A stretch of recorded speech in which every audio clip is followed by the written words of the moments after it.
Since October of 2011, he's led Austrade's food and agriculture team. Please welcome Mark Gwizdalla. Okay, good afternoon. And clearly I'm not Darren Wilson, so I am Mark.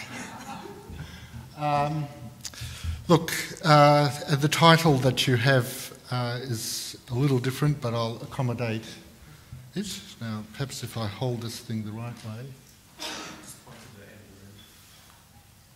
Whoa. Okay. So, who has dealt with Austrade? Hands up. Some exercise. Some people, a lot of people. Good. So I won't go on for too long. We are an agency of the Australian government. Main task is to help people who are wanting to export. We also work in attracting foreign direct investment, particularly to greenfields, not so much just acquisitions, and we work around the promotion of Australian education as well. So those are the three main things that we do. I think the bit that's probably of most interest and the part of it where my very small team belongs is in the trade area, and it's specifically around distributing opportunities that we receive from our offshore network, those guys, to you and to other people in the food industry. And a word of thanks here to Ausveg, great help to us whenever we see a vegetable opportunity. And we have a similar level of support from other industry associations, so we do engage in that practical way. We're talking about China. There is a China network. We have, for a small country, I guess, and a modest trade promotion effort, pretty good coverage in China, even if we compare it with some of our big competitors in terms of points of location and the people we have working. And we do have some coverage in Australia. We have people in regional Australia as well who will deliver Austrade services to you. And we call them TradeStart. That's just to confuse things. But essentially, TradeStart is a program whereby we work with an organisation who provides us with a person who we train up, who provides Austrade services. So wherever you are in Australia, if you need to know about export, ring our call number 132878 and say, I'm from Toowoomba, can you direct me to the TradeStart person? I'm from the Riverlands, wherever it is. They're great guys, and obviously we work with them a lot as well, because they're the ones who know you. Okay, services. The usual thing, there's stuff that's out there that we put on our website. We're just looking at our website to try and make the things that we put there a bit easier to find and a bit more current in the sense that to reflect changing realities.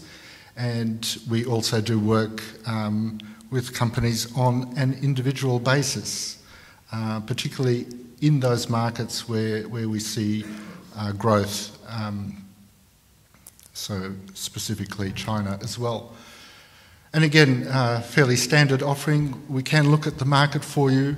Number two is probably, if we had DNA, that would be a big part of it. And I guess that's probably the most also enjoyable part of the job offshore, is to try and find that person, that company, that organisation, that service provider who is a good fit for you. So possibly it's more art than science, but that's a thing that we like to think we have been doing for a while, and we try to do it to suit the individual circumstances. We'll help with that appointment service. We saw some great photos in the previous presentation. So you've got to know how many appointments you can fit into a day if they're face-to-face. And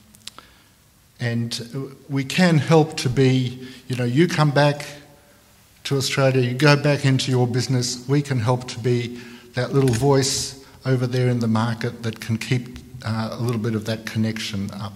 And we engage also in promotional activity in market, trade shows and so on. Unfortunately not TIEX, but there are so many trade shows, and the question is, how do you focus?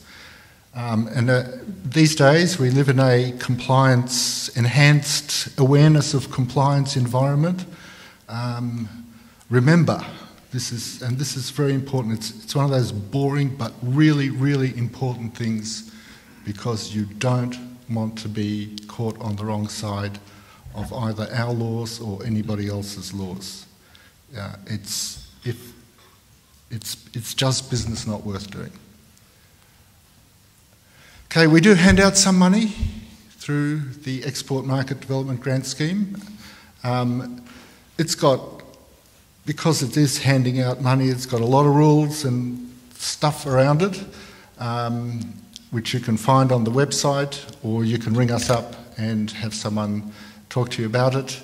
But essentially, for those who are not familiar with it, it's you spend money on international marketing expenditures, certain eligible classes which are described in a great deal of detail, but are the obvious things like that booth you take at an international trade show, the cost of that translation of your brochure into that market's language. So it's that kind of practical stuff. You spend that money and we in part reimburse it. So we reimburse above a certain amount, which I think currently is $20,000, we will reimburse part of that expenditure. If all the conditions are met, I have to be very careful what I say about EMDG. If I say the wrong thing, the EMDG guys get into trouble, and they don't like that. Okay, a bit of a narrative, how it might all fit together. This is actually a real life case study, so an opportunity that we got from one of the big Japanese trading houses. Why would a big Japanese trading house ring the Australian Embassy's commercial service to locate a supplier? Doesn't matter. We welcome the inquiry. They were looking for a bit of diversification, possibly in an unfamiliar area to them. This is one of those examples where AusVeg really pointed us in the right direction. There was some interest, and one of those cases of serendipity, one of the people who said they were interested happened to be in Japan at that time. And this doesn't happen every day, but it happened on this occasion. And so amazingly, we were able to get him an appointment inside this large Japanese trading house, which any of you who know, who've dealt with Japanese trading houses, it's not an easy thing to do, to get to the right person, right in the market, the decision maker. It worked. It's a great one. It shouldn't be called a case study. It should be called like when everything goes really well. Okay, and in other cases we might have needed to do some follow-up or some additional work. In this case there was a trial shipment and looks like potentially ongoing business, which is what we really want. It's not about the first shipment, it's about the ongoing business. Okay, a lot of people have said a lot of things about China, so we might be able to whip through this pretty quickly. But before we do that, just on a broader canvas, and you will have seen in the press talk recently about the National Food Plan, the Food Precinct, the Food and Beverage Supply Advocate. These are all things that are kind of happening. They haven't happened yet, but just to give you a bit of a flavour of some of the work that is going on around that.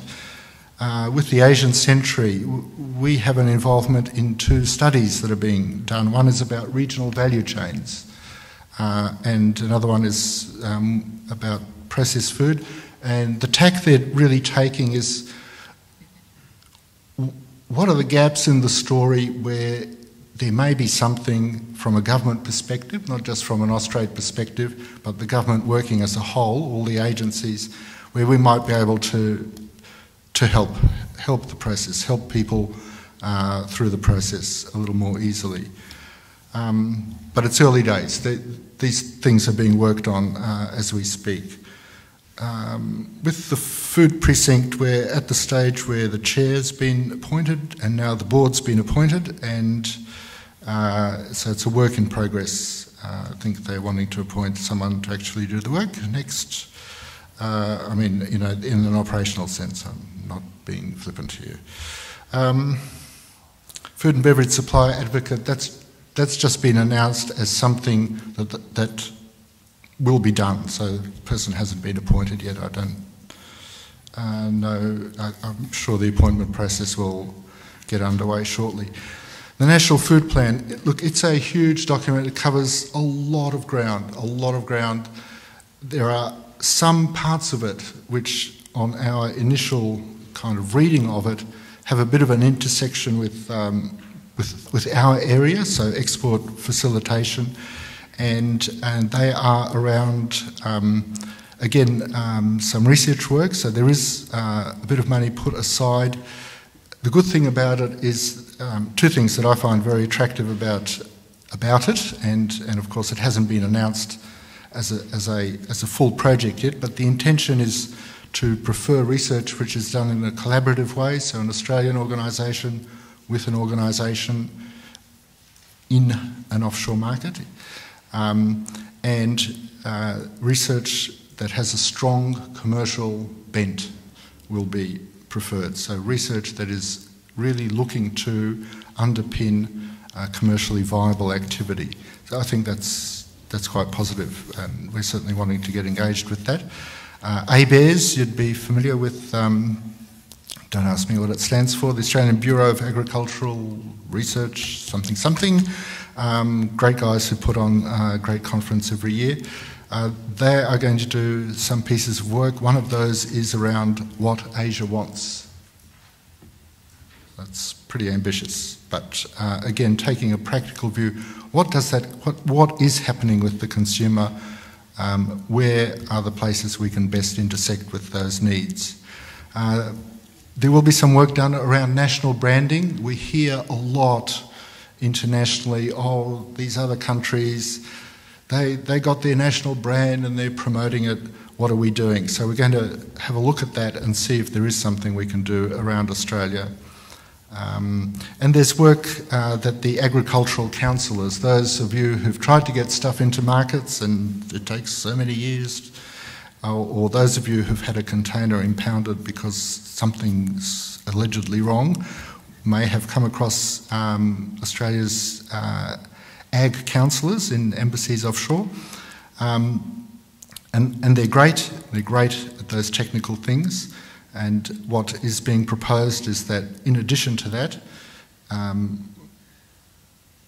we consolidate some of that work, we bring them together, we sit down with them as well, and just be more conscious of the trade aspects and trade priorities. And I'm not saying that they're not, they are, but I'm saying we do it in a perhaps a more organised way than we've had the opportunity to do up to now. So that's some of that broader stuff.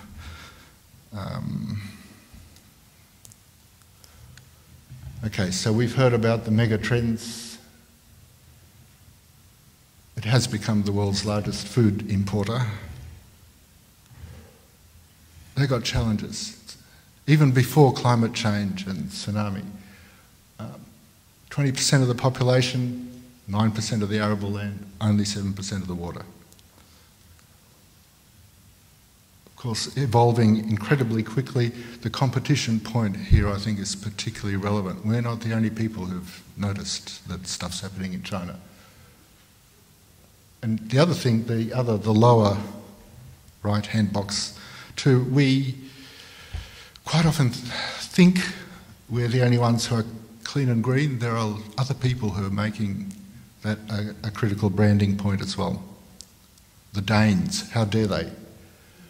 Market trends. So food safety concerns is probably the one that really stands out. And someone made this point before, 56 different languages, a huge country. The red circles, those conurbations, I think each one of those on its own has probably got the population of Australia, if not more. Some great stories, and we'd like vegetables to be there as well at some stage. Oats are on a good wicket because nobody else's oats are allowed in at the moment, but everyone else is, it's hard work, but some good results. Doing business, we've heard a lot about doing business. This comes from our people in China, and you can see they've put market access issues right at the top. And then they put tariffs, non-tariff barriers. So there are challenges. But again, it is about taking the time. It is about taking a broader view. No one's got the silver bullet. We don't have it. No individual person or organisation has it. It's got to be a broader view that you take. And our guys in China are very active.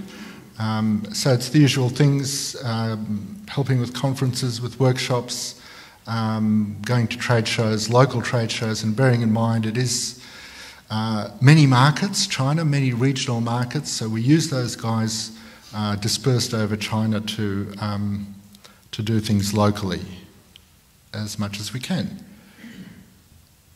Some more examples that we're planning. And I realise now I should have just put the 132878 number there, but there are people out there who care and who want to be part of the picture. And of course, we welcome your call.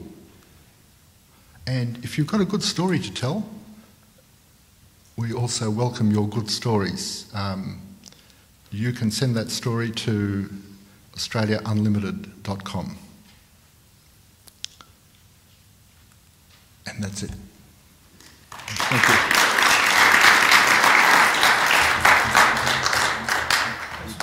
Is there any questions of Austrade? Bail me up outside. Okay. Okay, thanks very much. Thank you. Thank you.